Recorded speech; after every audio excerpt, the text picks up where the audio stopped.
Hello everyone, మనతో ఇప్పుడు ఉన్నది మన అందరి ఫేవరెట్ పర్సన్, చిన్న నుంచి పెద్దవాళ్ళ వరకు మన ఫేవరెట్ సుమ గారు. నమస్కారం. సుమ గారు, సో తానాకి మీరు ఎప్పటి నుంచో వస్తున్నారు and any event feels incomplete without you. I honestly say that.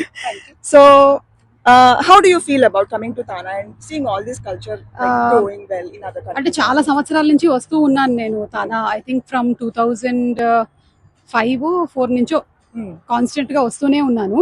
So నాకు ఎంత ఆనందం వేస్తుందంటే అందరూ 3 రోజుల పాటు ఒక పండగలాగా ఒక చోట కలిసి పిల్లలందరూ కూడా వాళ్ళ డాన్స్ పర్ఫార్మెన్సెస్ చేసి, సింగింగ్ పర్ఫార్మెన్సెస్ చేసి, అలాగే అందరూ వాలంటీరింగ్ చేసి ఒక ఈవెంట్ ని సక్సెస్ చేయడం అనేది ఇట్ ఫీల్స్ సో గుడ్. 100% బాగా చెప్పారు. అండ్ నార్మల్ గా క్వశ్చన్ అడుగుతున్నాను, అసలు మీరు ఏం మాట్లాడినా ఏం చేసినా అందరికీ అంత ఈజీగా ఎలా నచ్చుతుంది? How do you do it? You so amazing. నేను వశీకరణం అనేటువంటి ఒక విద్య నేర్చుకున్నాను. దాని ద్వారా నేను ఏం మాట్లాడినా సరే అందరినీ ముందుగానే నేను గుప్పెట్లో పెట్టుకొని వాళ్ళకి నచ్చేలాగా చేస్తుంటాను. Just like this. Thank you so much Suma గారు.